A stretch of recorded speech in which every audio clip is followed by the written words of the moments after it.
Well, on the instructions of Dr. Kizza Besigye, whom you know very well is on remand in Luzira, we have filed an appeal today by way of a miscellaneous cause seeking for a revisional order to the effect that this decision made by the land magistrate, Her Worship Siena Owobusinje, Owomugisha, should be set aside. We are actually, what we are seeking for is a revisional order from. We are seeking for a revisional order from the High Court to quash that decision of the Magistrate Court, which was presided over by Siena Owomugisha. And the main ground is that she exercised the discretion vested in her court injudiciously, because in granting bail to Dr. Kizza Besigye, she failed to dispense justice, and in the end occasioned what we called a miscarriage of justice, because the conditions she set were onerous, unconscionable, and untenable at law. They are overly excessive, manifestly excessive. The amount that was set, that is 30 million Uganda shillings, is overly excessive, manifestly excessive, and totally unacceptable. It's unprecedented, actually, in a matter which is just a simple case of incitement to violence. So we have raised quite a number of grounds to support the case, and we are seeking for the intervention of the High Court.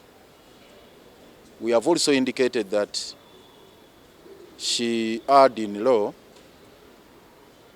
when she digressed from the conditions set by her sister magistrates, her sister colleagues, because Dr. Kizza was not charged alone, he was not arrested alone. He had co-accused his driver, he had Sam Rubega, and also another guy called Yori Chinto. And these were charged in 3 different courts. We are also contesting that procedure, that it was wrong, because it was the same transaction, same set of facts, and it was the same court. They should have been arraigned before the same magistrate. Even if the counts differed, it should have been the same court. It was decided erroneously. So we are saying the magistrate erred in law. In a nutshell, she was influenced by extraneous factors, and to be exact, political influence is the one that determined the quantum of bail amount. It was not judicial matters. It was not, that decision was not judicious. It was rather a political one. So we are here to seek for a judicious decision, or a judicial decision, because we are challenging one which is political. We maintain and insist the one delivered by the magistrate was a political decision, and we want a judicial decision made by the High Court. Basically, those are the grounds. And the third one may be, which we have also added, is that the magistrate herself failed to put into consideration some of the salient factors, matters, which ought to have been taken into account in arriving at that particular decision. The fact that Dr. Besigye had been incarcerated at his home for close to a month, over 3 weeks. He had been in a home detention. He had been arrested and confined at his home. So those were pertinent issues which ought to have been put into consideration in exercising her discretion. and that should have weighed so much on her mind as she was taking a decision regarding the quantum of the bail, the amount. Unfortunately, that was totally disregarded. Yet she knew very well that Dr. Besigye was not working for a couple of weeks because of the incarceration that he had been put into. I mean, because of the restraints subjected to by a combined force of police and the military. And the fact that he was also brought to court late and it was difficult to file, I mean, it was difficult to pay this money well beyond the court time or the banking hours. So all these factors ought to have been put into consideration. They should have persuaded the magistrate to grant a non-cash bail, just like the magistrate in the case of Samuel Mukaku did, because that one took a right decision and said, these ones, Mukaku and Yori Chintu, are granted bail without cash. So we wonder why this one took a different course altogether, a different decision altogether. This kind of discriminatory treatment is untenable at law. Actually, the Constitution itself abolishes that, condemns that. Don't subject the same people who are charged on the same set of facts to different kind of treatment. So we are challenging all those procedural irregularities, and that is the reason we are here. Ero olwaliro mu butongole tuleese okujulira kwaffe ne tukuteekayo wano mu kooti ng'ensonga tuzirambise bulungi okulaga nti omulamuzi yabadde mu kyekubiira era alabika nti teyagoberedde mateeka naye ayina ensonga ndala zeyagoberedde ze tulowooza nti za byabufuzi, kubanga singa yabadde agoberedde amateeka ne omusango ebigukwatako yalibadde awa beiru ku terms ze zimu n'abalamuzi banne bali ze bawadde, kubanga tulina kati decisions za njawulo ku bantu banjawulo ate abakwatiddwa mu kikolwa kyekimu. Dr. Besigye nga bamugambye gwe sasula miliyoni 3, driver we Katonga bamugambye gwe sasula miliyoni 1, ate bali ababiri Yoweri Kintu ne Mukaku Samuel bagamba mwete mujja kusasula n'ekikumi. Etteeka terinza kukola bwe lityo.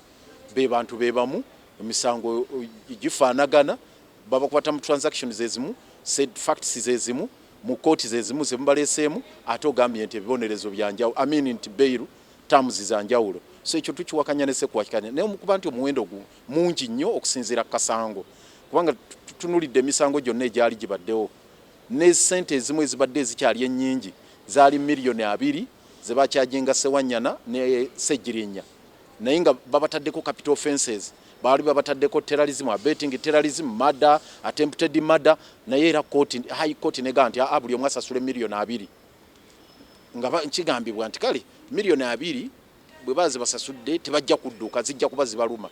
Naye ono gwogambye kasanga ka incitement to violence, naye ye n'omugamba nti aleete miliyoni 3. So ebyo byonna tubireese mu kooti tubitaddemu. Era n'ensonga endala gye taddemu nti omulamuzi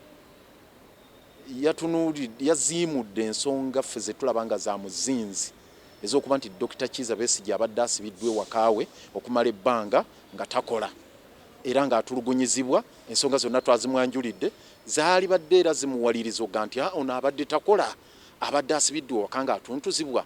Bwe naamugaa nti leeta miliyoni 3 agenda zijjawa. In fact ne bwe yalifulumyawo nga bamugambye nti genda kati mu banka yo ogyeyo sente, era abo abasirikale badde bajja mukwata bamuganira okutuuka ku banka. Ekyo mulamuzi yali badde asobola okukiraba nti bali badde bayinza omukkiriza nti agende ku banka obanga eri wano mu Central Business District, ngeri Kampala Road, ngeri ku Nkuluma, obanga eri wansi eyo kuba alina right ogenda mu banka yonna wonna weeri ne bweba mu kikuubo.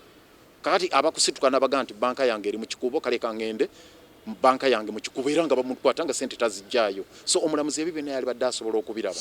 Naye kyannaku nti ebyo teyabirabye era enzo ensonga tuzireese wano. So mu bufunze ffe tugamba nti decision eyakoleddwa omulamuzi Siena ow'Omusinje ow'Omugisha yabadde ya byabufuzi, si yabadde ya mateeka.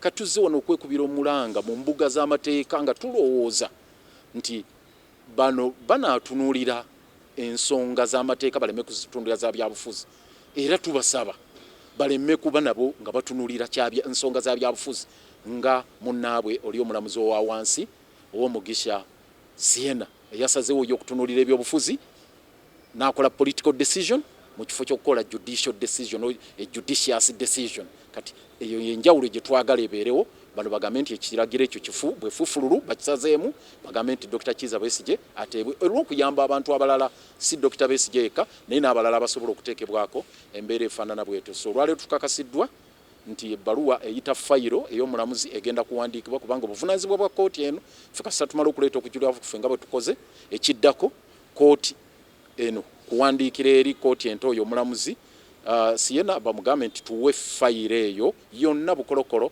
ejje wano. Kati bwe mala okutuuka wano batuwe omulamuzi atusuubiza nti olunaku olw'enkya eyo process bajja kuba bagimaze. Olwaleero ebbaluwa egenda kutuuka fayiro bagisuubira nti enkya ejja kuba etuuse wano then batuwe olunaku n'omulamuzi agenda okuwulira ensonga eno. Era enkya tukomawo wano batubuulire omulamuzi kyagenda okutuliiza na lunaku ki, era tusuubira nti alina okutuwa olunaku olutasukka wiiki ejja kubanga twogera ku ddembe ly'abuntu. Tukiwakanya ekyo nakyo kubanga kimenya ssemateeka. Ssemateeka akirambika bulungi nti abantu abali mu mbeera ey'emisango gye gimu bayina kutwalibwa kyenkanyi. Dr. Besigye bamukwata ne driver we ne Sam Lubega ne Yoweri Kintu ne babatwala ne babasibira wamu bonna ku CPS ne babajja ku CPS ne babatwala e Naggalama ne babajja e Naggalama ne baleeta ku Buganda Road bwe batuuka buli omu ne bamutwasa akasenga akalala. Dr. Besigye genda mu kkooti endala, Sam Lubega ne Yoweri Kintu naawe mugende mu yammwe, naawe Kato genda mu yammwe n'ebiragiro ne bawa byanjawulo nti Sam Lubega ne Yoweri Kintu mwe mugende nga temusasudde n'ekikumi, gwe Kato genda kusasula miliyoni, gwe Dr. Besigye sasula 3. Nsonga kitazuwa. By the way, ensonga omulamuzi alina okuwa ensonga lwaki yasazeewo okuwa Besigye condition ey'amaanyi nti miliyoni 30 zoteekeddwa okuwa. Yabadde ateekeddwa okuwa ensonga kubanga ground zizonna ffe ze twawadde yazikkiriza nti Dr. Besigye senior citizen tajja kudduka, Dr. Besigye muntu wa buvunaanyizibwa, Dr. Besigye alina amaka, alina buli kimu byonna nakkiriza era n'agamba n'amateeka gamuwa ebbeetu, naye nsazeewo nti miliyoni 3. Bw'osalawo nti miliyoni 3 olina okuwona ensonga lwaki owadde ssente ezo naye tiyawadde ensonga. Kaakati ebyo bye tuvunaana lwaki teyawadde nani cash bail nga bwe kiri kugwa Sam Lubega, waakiri yaligambye nti kale miliyoni emu nga bwe kiri kugwa Katolo Fred driver we, naye lwaki ye gwe bagambye nti miliyoni 30 ate n'atawa nsonga. Nsazeewo tewali kusonda n'ekikumi era abantu bangi babadde beewaddeyo okusonda. Bangi bankubidde amasimu nga bagamba nti ffe tulirede okusonda era singa twabakiriza n'olwaleero bwe bwali zibidde. In fact twalibadde katumaze n'okweza miliyoni 3. Abantu bangi nga baŋŋanze nsobola okuleeta bweziti, nsobola okuleeta bweziti, nsobola okuleeta miliyoni bweti, nsobola okuleeta. Bangi batukubidde ne mbagamba bannange Dr. Besigye bagambye temusonda ssente kubanga kino issue ya bwenkanya ate ekyokubiri eggwanga liri bubi. Munaasondera bameka? Kuba munaasondera ye enkya bagenda kukwata abalala bannayuganda nabo bagaye leeta obukadde 5, leeta obukadde 3, leeta bweziti. So nosondera bameka? Naga nedda tulwanyise obutali bwenkanya tubuwangule tulyoke tufune eddembe lyaffe.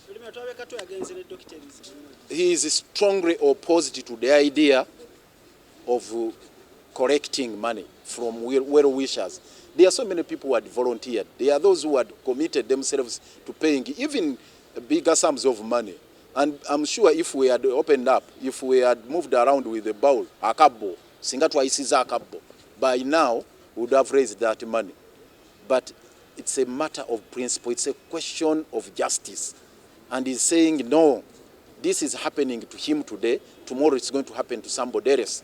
So he wants to fight this injustice and is ready to endure whatever hardships he's going through.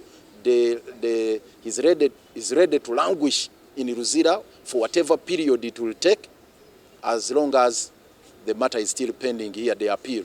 And that's the reason we're pushing for the expeditious hearing of this matter, that for him is not ready whatsoever to pay that money or even to solicit it from well wishers. So this matter is adjourned to the 16th day of June at 9 for mention, and the accused's bail is extended until then.